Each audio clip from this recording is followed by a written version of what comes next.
On the edge of the forgotten town of Black Hollow stood an old mansion that everyone feared. Its windows were broken, its walls were covered with vines, and its front door creaked open even when there was no wind. The locals called it the House of Death. Legend said that anyone who entered the house after sunset would never return. Most people laughed at the story until they heard the screams echoing from inside the mansion at midnight. One cold October evening, 4 friends, Ethan, Mia, Jake, and Sarah, decided to prove the legend was false.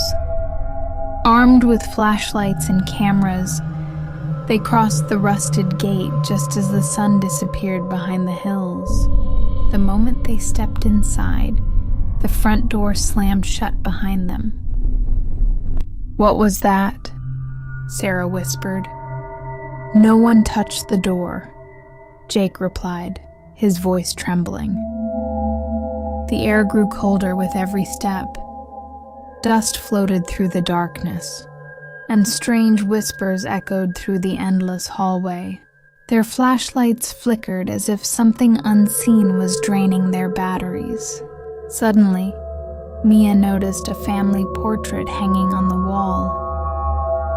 The faces in the painting looked normal until she blinked. Now every pair of eyes was staring directly at her. She screamed. The others turned, but the painting had changed again.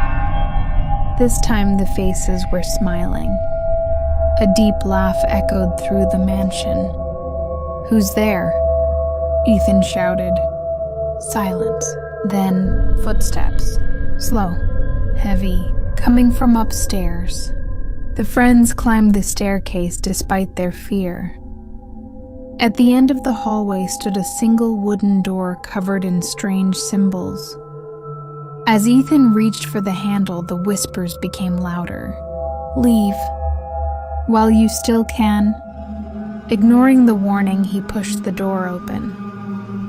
Inside was a dusty bedroom. In the center stood an old rocking chair moving by itself. Creak, creak, creak.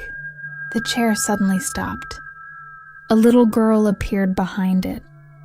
She wore a white dress stained with dark red blood. Her pale face was hidden behind long black hair. Without lifting her head, she whispered, "You're too late." The room instantly turned freezing cold. The door slammed shut. The lights went out. When Ethan switched his flashlight back on, the little girl was standing only inches away from him.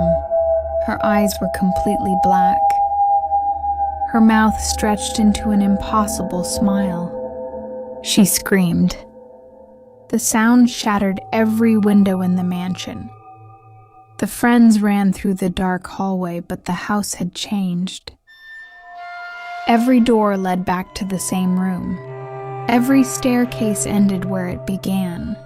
They were trapped. One by one, they disappeared into the darkness. First Jake, then Mia, then Sarah. Only Ethan remained. Panting, he finally found the front door. He pulled it open and escaped into the night. When the police arrived the next morning, they found Ethan standing silently outside the mansion. He couldn't speak. He couldn't move. He only pointed toward an upstairs window. The officers looked up. A little girl in a white dress stood behind the cracked glass. She smiled, then vanished. The police searched the mansion for hours. No bodies, no footprints, no sign that Ethan's friends had ever entered the house.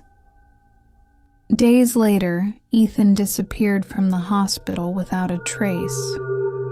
The only thing left behind was a message scratched into the wall beside his bed. "The House of Death is always waiting for its next guest."